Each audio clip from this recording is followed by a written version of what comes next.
I continue reading the book Mini Habits, Smaller Habits, Bigger Results by Stephen Guys. Uh, there are 8 mini habit rules from page 111 and 122. The first one is never ever cheat.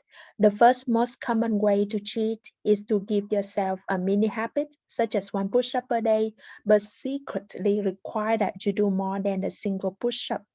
The reason why you need to be really careful not to do this is because every extra ounce of requirement you put on yourself is going to require more willpower to meet.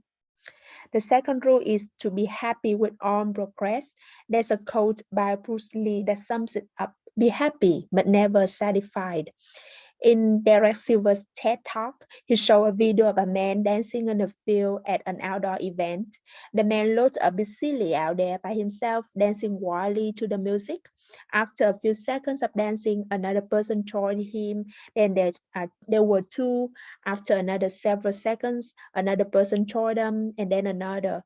And when the group reached about 10 people, a giant crowd of people rushed in to join them.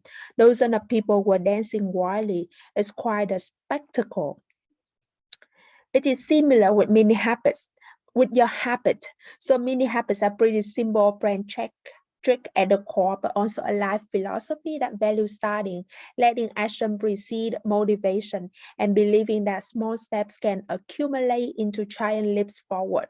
When you complete a mini habit, it means your mini man is dancing. Cheer him on because he's starting your personal growth party. Celebrate on progress. The third rule is to reward yourself often, especially after a mini habit.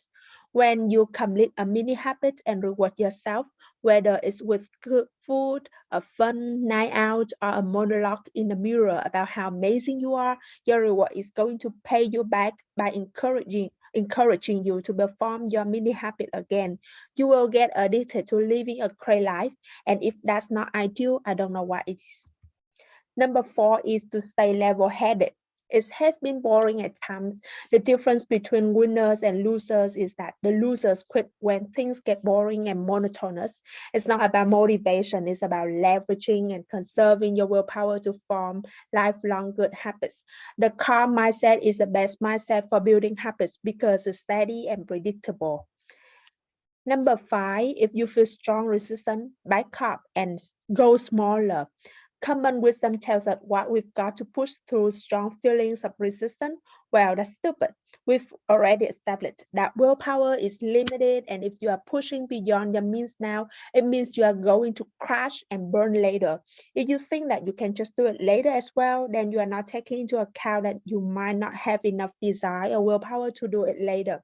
Imagine if you want to do workout, go to the gym for working out and you don't really like to do that, you can break the action into smaller behavior, like just drive into the gym. That's it.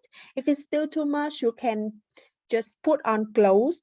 If it's too much, your goal is just to go to the closet. If it sounds absolute, go to the closet and look at your clothes. If the strategy sounds absolutely completely ridiculous and stupid, it's because you think you can do more. Your pride is telling you that you are better than having to break tasks down into small steps. But every giant accomplishment is made of very small steps anyway, and to take them one at a time like this is not weak but precise. Number seven is to remind yourself how easy this is. In Alan Carr's book titled The Easy Way to Quit Smoking, in this book, the author does not say anything about statistic about lung cancer, heart attacks, or strokes. No scare tactics like what the social pranksters at thetruth.com dabble in. No vague threats to the state of your sex life by focusing on bad breath and stantive. The health scares make it harder to stop and are obviously ineffective. But what he continuously mentioned is quitting is easy, quitting is easy, quitting is easy. It's very repetitive. Say Tompkins, a smoker, and I was aware of that while reading. Like, is this some hypnosis thing? So the way with mini habit is that it also help you to repeat yourself that it is so easy. It is so easy to start doing, start the good and healthy habits. It's not hard to exercise. It's easy. I'm going to chop and do a single push-up right now, and that's really, really easy. It's so easy. I can do it every single day, and I will. Then you'll be in push-up position, having studied and realize that it's also easy to do one more push-up, and that is relatively easy to do several more after that. And by the time you will be inspired to continue because your existing desire to exercise in life will connect with the realization that you can actually do this. The seventh rule is never think a step is too small. If you think a step is too small, you are approaching this from the wrong angle. Every big project is made of small steps, just like every organism is made from microscopic cells. Taking small steps keep you in control over your brain. Small steps are sometimes the only way to move forward if you have weak willpower. Learn to love them and you will see incredible results. And number 8 is to put extra energy and ambition towards bonus reps, not a bigger requirement.